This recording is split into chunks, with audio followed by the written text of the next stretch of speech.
मेरे साथ यशवंत वाघेला है, बीएसपी लीडर गुजरात से। ओके असीम भाई मैं आता हूं आपके पास, एक minute. BSP leader Yashwant Vaghela मेरे साथ हैं। यशवंत जी, क्या आपको लगता है कि वाकई फेसबुक पर उनसे लिखवाया गया है, और जिस तरह से दलितों की पिटाई का मामला हो या पिछले कुछ दिनों से गुजरात में जो कुछ राजनीतिक उठापटक चल रहा था, आनंदीबेन पटेल को वाकई स्केप गोट बनाया गया है, या वाकई आनंदीबेन पटेल ने मोरालिटी के ग्राउंड पर यह इस्तीफा दिया है? क्या लगता है आपको?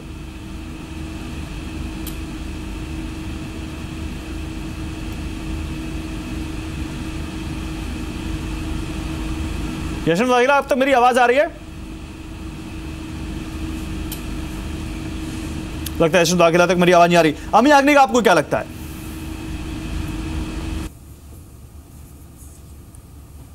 नहीं, स्केप गोट की तो बात नहीं हो सकती है, क्योंकि वो तो आए थे सत्ता पे chief minister because of the prime minister Narendra Modi, क्योंकि वो उनके गुड बुक्स में थे तो उन्होंने आनंदीबेन पटेल को बनाया था। पर ये तो कंप्लीट गवर्नेंस फेलियर है। आपको करप्शन के चार्जेस में इतने करप्शन चार्जेस हैं उनके ऊपर, आप लैंड स्कैम्स देखो, आप एजुकेशन सिस्टम देखो, और ये दो आंदोलन जो हुए, दो अत्याचार पाटीदारों, तो ये काफी टाइम से चल रहा है। कंप्लीट लॉ एंड ऑर्डर का ब्रेकडाउन है। तो फिर मोरालिटी का तो ग्राउंड बनता है, पर ये मोरालिटी का ग्राउंड ना बना के 75 साल की बात बता के और फेसबुक पे, तो ये चीफ मिनिस्टर तो ऐसे नहीं बिहेव करते। कंट्री में there is a constitution, there is a official procedure. ये कोई मजाक नहीं है कि आप फेसबुक पे बता के आप डिबेट में या चर्चा में रहने लगो। There is to be a system that is to be followed. नहीं, और अमी याग्निक, क्या आपको लगता है कि अगर मोरालिटी के ग्राउंड पे इस्तीफा दिया होता तो शायद बीजेपी के लिए ज्यादा वहां पर एक अच्छा माहौल होता, जहां बीजेपी ये कह सकती कि हाँ, हमारी चीफ मिनिस्टर ने इस्तीफा दिया क्योंकि उनसे चीजें समझ नहीं पा रही थी, या चुनाव से पहले बीजेपी के खिलाफ मैसेज गलत चला जाता, इसलिए मोरालिटी के ग्राउंड पर इस्तीफा नहीं हुआ? नहीं, बीजेपी के साथ मोरालिटी को जोड़ना वही एक बहुत बड़ा गलत फहमी है। अच्छा। क्योंकि ये तो ऊपर से आया है कि भी आप अभी रिजाइन कर दो और कोई और चीफ मिनिस्टर आ जाएगा। इसमें मोरालिटी की बात बीजेपी के लिए होती नहीं। आप बड़ी बात कह रही है, बीजेपी के साथ मोरालिटी मत जोड़िए। तो पहले एलिगेशन अगर होता उनके परिवार पे, आनंदी पटेल के परिवार पे जो इतने एलिगेशंस है, करप्शन के चार्जेस है, तो उसी टाइम वो दे देते। न तो उन्होंने क्लैरिफिकेशन दिया है, न तो कोई एक्शन लिया है।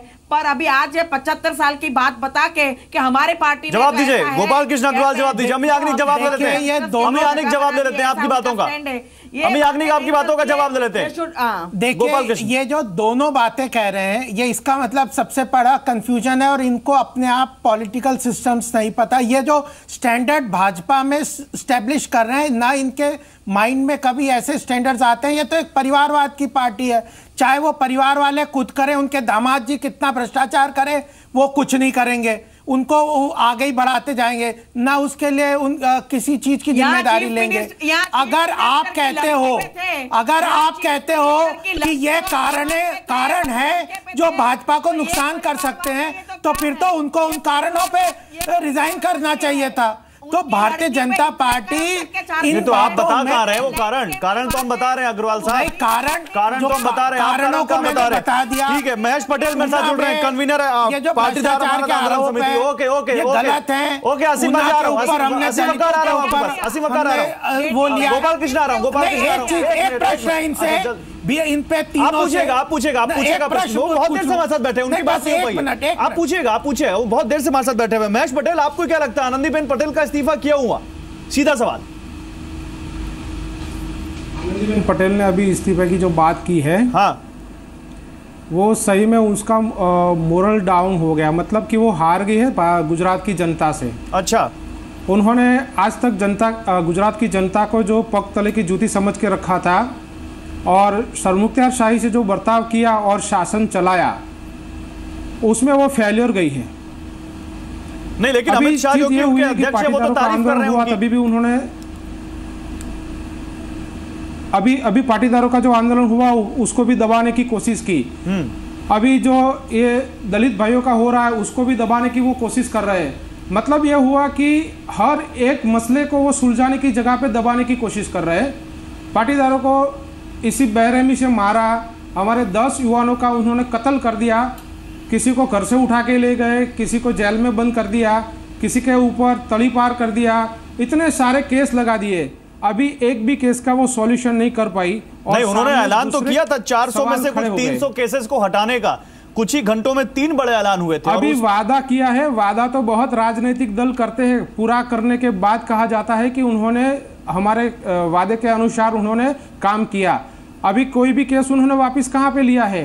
हमारे अभी बहुत सारे जवान जो है वो जेल में बंद है, बहुत सारे जो है वो तड़ीपार है, और बहुत सारे लड़कों के ऊपर, पाटीदारों के ऊपर वैसे के वैसे अभी केस बनाए हुए हैं। नहीं तो आपको लगता है कि आपको लगता है पहले भी महेश पटेल, आपको लगता है कि आनंदीबेन पटेल का रेजिग्नेशन एक विजडम होगा बीजेपी के लिए, और बीजेपी जो आप करेगी वो सही करेगी, या आपको लगता है कि अब इस सरकार से आपकी होप्स खत्म हो चुकी हैं, अब इस पार्टी से? हमारा किसी व्यक्ति से कोई विरोध नहीं है, आनंदीबेन रहे या न रहे उससे हमें कोई फर्क नहीं पड़ता। हमारी जो लड़ाई है हमारे पाटीदारों के लिए वो थी सरकार के सामने। अभी भाजपा की एक व्यक्ति जाएगी, आनंदीबेन जाएंगे तो और कोई सीएम आएगा, वो भी बीजेपी का होगा। तो हमारी जो लड़ाई है वो सरकार से है। आनंदीबेन का इस्तीफा देने से वो लड़ाई खत्म नहीं हो जा रही है। बिल्कुल, मैं भी यही कह रहा हूं। हमारी मांगे जब तक पूरी नहीं होगी तब तक हमारी ये लड़ाई चलेगी। हमें अनामत चाहिए तो चाहिए, हमारे जितने भी जवानों पे, हमारे पाटीदारों पे जो केस दर्ज किए हैं वो वापस लेना पड़ेगा उनको। इतने बड़े आरोप लगे हैं गोपाल कृष्ण, पाटीदार, सुनिए, इतने बड़े आरोप महेश पटेल ने लगाए हैं पाटीदार समाज के रिप्रेजेंटेटिव के तौर पर, वो जो कह रहे हैं इसका मतलब है कहीं ना कहीं आनंदीबेन पर एक प्रेशर था। देखिए, पाटीदार आंदोलन बड़ा था और उसमें गलत तरीके से वायलेंस पे रिजॉर्ट किए थे, उसको उसी तरह रोकना चाहिए था। उनकी डिमांड भी जस्टिफाइड नहीं थी। पाटीदार और वहां पे एक जो वो तबका है वो आर्थिक रूप से कहीं भी पिछड़ा हुआ नहीं है। सर, आंदोलन बहुत होते हैं देश में, उनको हैंडल करने की जो वायलेंस पे रिजॉर्ट कर रहे हैं तो हैंडल ही तो किया। अगर आप वायलेंस पे रिजॉर्ट करोगे, आपको पता है कि सभी पाटीदारों के पास पैसा है। हमारे बहुत सारे भाई हैं, रिजर्वेशन की बात कर रहा हूं, आज भी खेत में मजदूरी करते हैं। नहीं, आप कैसे वो बता सकते हैं कि पाटीदारों के पास पैसा है? एज ए क्लास अगर रिजर्वेशन आप चाहते हैं तो आर्थिक आधार की बात पाटीदार नाम होने से कोई सुखी नहीं हो जाता। आप एक तो या तो आप कहेंगे कि उस एजेंडा के ऊपर रिजाइन किया, आप कह रहे हो एजेंडा पे नहीं। अगर उस एजेंडा वो फेलियर आप कहते हो तो फिर तो उस एजेंडा पे रिजाइन करना चाहिए था ना, वो पार्टी के हित के लिए। तो वही तो आप नहीं मान रहे ना, यही तो कह रहे लोग तो रीजन कुछ और है, आप देख कुछ और रहे हैं। अमी याग्निक आप बोल रहे क्या बोल रहे थे? उनका अपना लॉजिक गलत है और यह मॉरल स्टैंडर्ड इन लोगों के समझ ही नहीं आता। या ना कांग्रेस वाले रिजाइन करने को कहीं तक, तो आप मॉरल ग्राउंड बना कर रहे हैं। आपने तो 75 साल का बहाना सामने रख दिया कि 75 साल की और आनंदीबेन पटेल 2 साल पहले पता था। भारतीय जनता पार्टी का ही सत्ता रहने वाली है और वहीं उसी का चीफ मिनिस्टर रहेगा, तो ये सारे एजेंडा तो उसका मतलब ही नहीं है। जो रिजिग्नेशन है वो 75 साल की उम्र की बात है और उसी बेस पे किया गया है। अगर ये कहते हैं कि 2 साल पहले क्यों लिया, तो नजमा हेपतुल्ला जी ने भी तो उन्हें भी तो बनाया गया था। 75 साल का मतलब 73 साल में ही थोड़ी किसी को रिजाइन कर देंगे। नजमा हेपतुल्ला की बात नहीं करनी है, हमें ये बात करनी है कि आपने पाटीदार के एक क्लास बताया कि भाई पाटीदार को अनामत चाहिए था, पर आपने जो अत्याचार किया, जो आपकी जो मेथोडोलॉजी है कि भाई आप घर में जाके घुस के पीट। अरे लॉ एंड ऑर्डर को तो लॉ एंड ऑर्डर ही करेगा ना, पुलिस करेगा या उत्तर प्रदेश की तरह करेंगे? डील करने की बात नहीं है। लॉ एंड ऑर्डर आपको डिफाइन करेंगे क्या? लॉ एंड ऑर्डर कैसे होगा? कि किसी अकेली law and order police maintain करती है। पॉलिटिकल इंटरफेरेंस अगर लॉ एंड ऑर्डर में होगा तो उत्तर प्रदेश की तरह होगा। गोपाल कृष्ण पुलिस का मॉरल उत्तर प्रदेश में, उत्तर प्रदेश में क्या हो रहा है वो तो असीम वकार से पूछेंगे, लेकिन एक बात नहीं, तो लॉ एंड ऑर्डर में लॉ एंड ऑर्डर देश में अगर पुलिस चलाएगी या पॉलिटिकल इंटरफेरेंस से चलेगा? किसके अंडर आती है सर? तो पुलिस किसके अंडर आती है? लेकिन उसे इंडिपेंडेंस देना पड़ेगा। सीएम से बड़ा कोई करता धरता होता है, लेकिन पॉलिटिकल इंटरफेरेंस पुलिस के लॉ एंड ऑर्डर मेंटेनेंस में थोड़ी। पॉलिटिकल इंटरफेरेंस पे क्यों जा रहे हैं? सीएम से बड़ा कोई स्टेट में कोई बड़ा करता धरता होता है? अमी याग्निक योर टर्न, मैं आ रहा हूँ बस। अमी याग्निक बोलिए, अमी याग्निक जल्दी बोलिए। मशीनरी यूज करते हो हर बात में, नहीं हर बात में स्टेट मशीनरी यूज करना, और ये परिवारवाद की बात करते तो चीफ मिनिस्टर की लड़की और दामाद ने और उसके लड़के ने स्टेट मशीनरी यूज के इतनी लैंड स्कैम, इतना करप्शन चार्जेस है, क्यों जवाब नहीं देते हो? वो परिवारवाद तो उसने यहाँ जवाब दीजिए गोपाल कृष्ण। फिर आप के बारे में बताएंगे, जस्टिफाई मत कीजिएगा, जवाब दीजिएगा। देखिए, आरोप जो है आरोप के बल पे इस देश में कोई एक्शन नहीं लिया जा सकता। आरोप के ऊपर इन्वेस्टिगेशन होगा। ऐसे तो पॉलिटिकल या मीडिया आरोपों के बल पे मीडिया ट्रायल होता है। आप प्रैक्टिकली किसी आरोप के बल पे कोई चीज एक्शन मानते हैं इस बात को असीम वकार? ठीक है, यू मेड योर पॉइंट। अमी याग्निक आ रहा हूं आपके पास, आपकी आवाज में कुछ प्रॉब्लम आ रही है। अमी याग्निक कुछ तकनीकी दिक्कत है, आ रहा हूं अमी याग्निक।